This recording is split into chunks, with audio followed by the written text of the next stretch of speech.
السلام عليكم ورحمة الله وبركاته. حياكم الله معاي فيديو جديد. طبعا هو عبارة الفيديو هذا انبوكسنج حق مدى. اي هذا جهازهم الجديد سوهو الجديد، سوهو وايرلس راوتر من مدى نيو ايرا، اي عصر جديد. وللأمانة انا مشترك بمدى اعتقد من شهر 2 أو 3 اللي هو الجهاز القديم، شهر 3 2012. فللأمانة يعني الجهاز حلو ممتاز. الجهاز انه واحد وايرلس والسرعة من 5 إلى 10 ميجا بايت تقريبا. الجهاز يعني الجهاز قمة الروعة. عرفت شلون؟ منه اشبك، منه قدرت ارفع باليوتيوب يعني اسرع من الارضي. وتذكرون يعني انا ما اشتركت، يعني اول ما دشت مدى بالكويت اشتركتها مباشرة لانها اشوف ان الجهاز هذا ممتاز جدا. يعني كنت طول عمري حلم انه في انترنت يكون يعني نفس سرعة الارضي او احسن من الارضي ولكن وايرلس، وهم بعد تقدر تطلع من عنده تلفون بيت. فطبعا شكرا للمدى انها دشت يعني عندنا بالكويت، ويعني هذا شيء حلو. عموما انا راح مع اليوم بوكسينج انا راح اشرح لكم يعني ليش انا خذيت جهاز ثاني بدام ان عندي جهاز حاليا موجود هني حاليا عندي اشتغل فيه او اسوي فيه ابلودينج حق اليوتيوب. هذا الجهاز خذيته حق الانترتينمنج مثل ابل تي في، الاكس بوكس، الويو، بلاي ستيشن 3 كذي حق الانترتينمنت او اشبك على الانترنت. والثاني اخليه طبعا حق الشغل من ناحية الابلودينج او شيء. ففكر افصل من هذاك الوايرلس اساس اني ارتاح يعني من ناحية الديلي او شيء حق الحلقات. فتعالوا نشوف مدى. هذا طبعا الانستراكشن مانوال، الدليل طبعا راح يعطيكم كل شيء انا راح افر فيه انا وياكم الحين يعني بعد دقائق معدودة. وهذا هو جهاز سوهو الجديد، يختلف عن الهرمي. يمكن انتم شفتوا الهرمي الجهاز القديم. خليه على صوب الصوب اني خليه شكله حلو. تبون الصراحة انا احب الستايل اللي كذي بس ملاحظ انه طويل شوية، اطول من الجهاز اللي طاف. شنو داخل البوكس بعد؟ اعتقد ان في اشياء داخل البوكس. كيبل اثرنت اساس لو حبيت تسوي اعدادات او تربط جهازك ما بين جهاز مدى اساس تاخذ سرعة اقوى. فهذا الشيء حلو من عندهم. شنو هم بعد؟ هذا طبعا كرتون فاضي.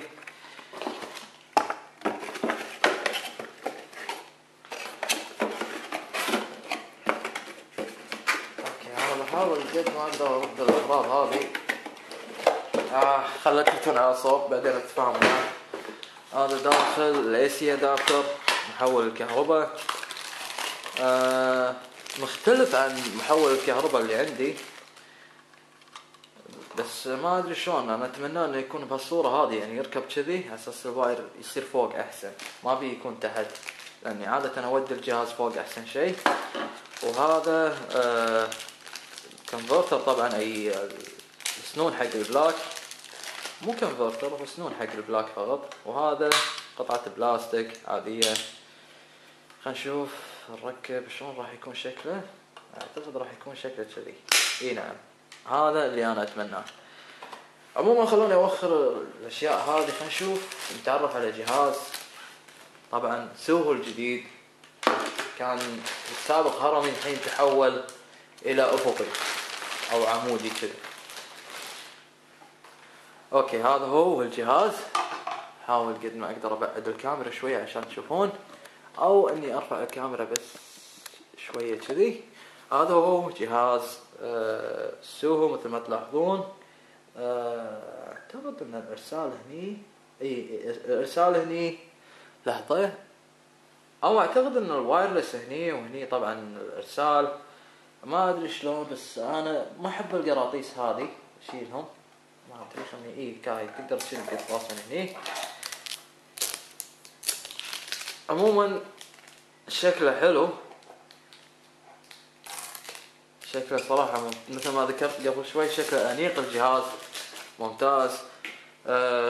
نتعرف على الجهاز شكليا الأمانة شكله حلو. بحاول أغبي بس البيانات اللي ورا أساس إنكم ما تشوفون لأن في شيء ورا هني. خلينا نشوف شنو اللي وراه. مدخلين لان مثل الجهاز اللي طاف. عندكم مدخلين حق التليفون، وعندكم شغلة جديدة الحين لو تتذكرون، اذا عندكم بي اس فيتا او 3 دي اس او اجهزة تستقبل عن طريق دبليو بي اس، يعني بقول لكم شغلة، بدال لا تدخلون الباسورد حق الوايرلس، يعني باسورد يتكون من 8 الى 50 رقم او ما ادري كم، بامكانك انك تضغط الدبليو بي اس وتضغط علامة الاقتران هذه. اوريدي جهازك راح يكون متصل مباشرة من غير انك تستخدم باسورد او كلمة سر او شيء. فهذا هو طبعا جهاز سوهو. تعالوا خلينا نشوف الانستراكشن مانوال لعله يفيدني ويفيدكم ان شاء الله. هذا طبعا الانستراكشن مانوال باللغة الانجليزية وباللغة العربية. راوتر محمول، دليل بدء الاستعمال، دليل بدء السريع لمدى سوهو او الاستعمال. طبعا هني يشرح عن الجهاز والمداخل، WPS بوتم، اللان 2 مثل ما تفضلت عليكم.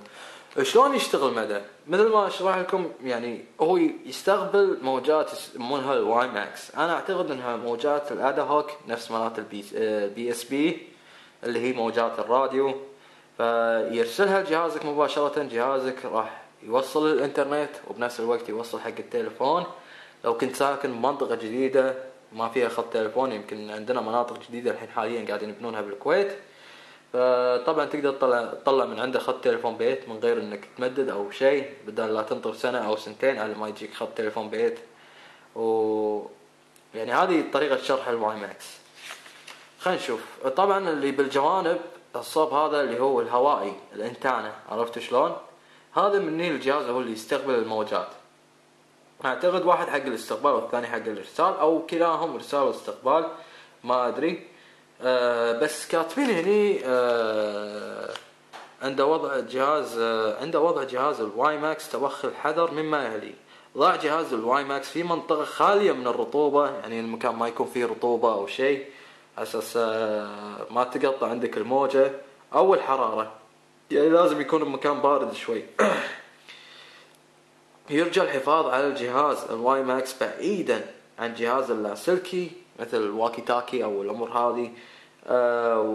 والهاتف اللاسلكي، يعني التلفون، مو التلفونات العادية مالاتنا اللي نحطهم بالجيب اللي هو السيلفون، هو عبارة عن جهاز الستاندر، تعرفون اللاسلكي اللي بالبيت مثل الباناسونيك والوينسا والفيليبس والامور هذه. واجهزة الميكروفون اعتقد بعده يعني مثل هذا الجهاز اللي هو بغى يطيح جهاز الويو، الكنترولر. اعتقد ان هذا هو الجهاز اللي هو الميكروفون سنوبول. اعتقد انك لازم تبعده او انه يكون وايرلس ميكروفون. هم بعد شنو فيه؟ احاول ارد الجهاز، خليني اوخر جهاز الويو على اساس ما بيطيح، توني شاري الجهاز. اوكي. شنو بعد فيه؟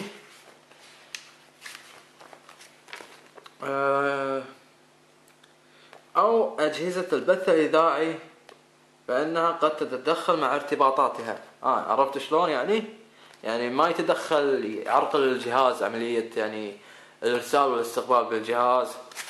وعندكم الحفاظ على الهواء خاليا من العوائق، يعني ما يكون يعني جنبه شيء، يكون يعني جنبه طوفة او يكون يعني محاذاة على سبيل المثال قطعة بلاستيكية او صلبة او شيء، يعني يكون مساحة حرة مثل كذي، يعني تكون المساحة يعني ممتازة. عرفتوا شلون؟ وهذا طبعا اللي ذاكرينه من التحذيرات. وبعد بضيف لكم من التحذيرات لا يكون بيتكم فيه صبات، اساس اعتقد ان الصبات هي اللي تضعف. انا ما ادري شنو سبب السرعة عندي يعني تصير 10 ميجا بايت. اعتقد اني انا باني كيربي يعني فوق شقتي، احنا بيتنا دور ونص، هذا اللي انا عارفه. يعني احسن شيء، احسن مجال انك تقربه صوب الدريشة، يعني تشوف لك مكان عند الدريشة تقربه او شيء، او تحاول انك تفحص مكان بالبيت تشوفه، لان اكيد مدى الجهاز مدى ارسال الجهاز يعني بالاقتران بالوايرلس مدى بعيد ممتاز. فهني طبعا يقول لك شلون تدخل على الاعدادات وتضبط، وطبعا الاتصال بشبكة الانترنت. هذا طبعا اللي هو الاتصال بشبكة الانترنت، وهذا الوايرلس اذا كان اللان شغال. والاعدادات والامور هذه ذاكرينها. عموما اذا عجبكم الفيديو هذا اعطوني لايك سبسكرايب، واي سؤال عندكم بالكومنت. بس لحظة قبل لا اخلص الحلقة بقول لكم يعني شنو باقي بعد فيه. ما ادري كأنه في اشياء باقي اتكلم عنها عن ندى، ما اعتقد. بس اللي باقي خلكم معاي بالشانل مالي، لان في جيم بلاي حق زومبي يو، اي وول ثرو حق لعبة زومبي يو، وان شاء الله راح يعجبكم الوول ثرو. اذا عجبكم الفيديو هذا لايك سبسكرايب، وان شاء الله باذن الله اشوفكم على خير، والسلام عليكم ورحمة الله وبركاته.